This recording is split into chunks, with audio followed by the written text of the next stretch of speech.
అంటే దేవాలయాల మీద డబ్బుల్ని ఎలా ఉండరు అంటే రాజు రాజుకి కర్తవ్యాన్ని ఉపదేశించే పద్యం. ఆయితికానికి ఇవ్వకు మమరాలయ ముఖ్యము, అతడు అర్థతృష్ణాయుతుడై నిజోర్వియగు నష్టికి ఆ ధనమును తరల్చి రాజు ఆయతనమునకు చేర్చు మరి అట్టిది ఆపత్యము కాన ఒంటిగాడే అధికారి కావలయ ఇంచుకు తిన్నను వాడే రూపురం.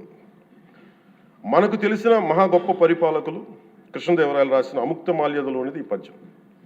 దేవుడి సేవలో ఎలాంటి వారిని నియమించాలో రాజుకు కర్తవ్యాన్ని ఉపదేశించే పద్యం. రాజు కోసం వసూలు చేసేవాడికి దేవాలయంపై అధికారం ఇవ్వద్దు. అలాంటి వాడు డబ్బు మీద ఆశతో రాజ్యానికి వసూళ్లలో నష్టం వచ్చినప్పుడల్లా దేవుడది ధనాన్ని తరలించి రాజు ఖజానాకు చేర్చేస్తూ ఉంటాడు. అలాంటిది తప్పుడు పని కాబట్టి ఎలాంటి మమకారాలు లేని ఒంటరి వాడే ఆలయానికి అధికారిగా ఉండాలి. ఒకవేళ వాడు దేవుడి సొత్తు తిన్నప్పటికీ ఆ పాపానికి వాడే నాశనం అవుతాడు. కానీ ఆ డబ్బు తెచ్చి రాజుకి చేర్చడం వల్ల ఆ రాజ్యమే నాశనం అవుతుంది అని చెప్తుంది అధ్యక్ష పద్యం.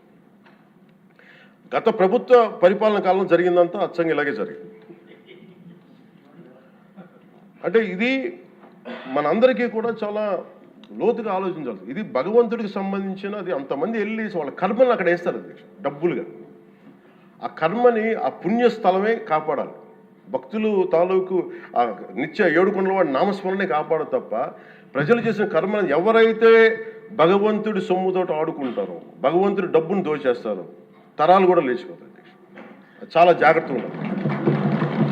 ఇది ఎంత మనం ఇది చాలా పుణ్యకార్యాలకు ఇవ్వాల్సింది. అందుకని వీళ్ళందరికీ కూడా ఇప్పటికైనా దీనికి కల్తీ జరిగింది, వాళ్ళు ఒప్పుకుంటామని చెప్పి వాళ్ళు నిజానికి ఇంకా ఇబ్బంది లేకుండా ఇంక మళ్ళీ దీని గురించి మీరు ఢిల్లీకి వెళ్ళి కోర్టులు వేసే కొద్దీ మీ పాపం పెరుగుద్దే తప్ప మీ నాశనం కొంచెం ఫాస్ట్ అవుద్ది తప్ప ఇదైతే తగ్గదు. అందుకని దయచేసి అందరం ఈ ఒక్కటి అధ్యక్షుడు ఇంకొక వాళ్ళు మరో మాట చెప్పి మించాలి. ఎక్కడో చోట ఈ దేశం హిందూ దేవతల మీద, హిందూ ధర్మం మీద దాడి జరుగుతున్నప్పుడు irrespective of political parties, irrespective of what you are, where you are, which language you speak, ఏ భాష మీరు మాట్లాడతారు, మీరు ఏ కులస్తులో తెలియదు, కానీ హిందూ ధర్మాన్ని మటుకు దాడి జరుగుతున్నప్పుడల్లా ముక్త కంఠంతో ఏకాభిప్రాయంతో ఖండించకపోతే మటుకు ఇలాంటి పరంపర కొనసాగుతూనే ఉంటుందని తెలియజేసుకుంటూ సెలవు తీసుకుంటాం. చాలా పవన్ కళ్యాణ్ గారు చాలా అత్యద్భుతంగా ప్రజల్ని ఆలోచింపజేసే విధంగా చాలా అద్భుతంగా మాట్లాడారు. అప్పుడే అయిపోయిందా అని ఫీల్ అయ్యేలాగా చేశారు. ధన్యవాదాలు. ఇప్పుడు గౌరవ ముఖ్యమంత్రి వర్యులు నారా చంద్రబాబు నాయుడు గారు మాట్లాడారు.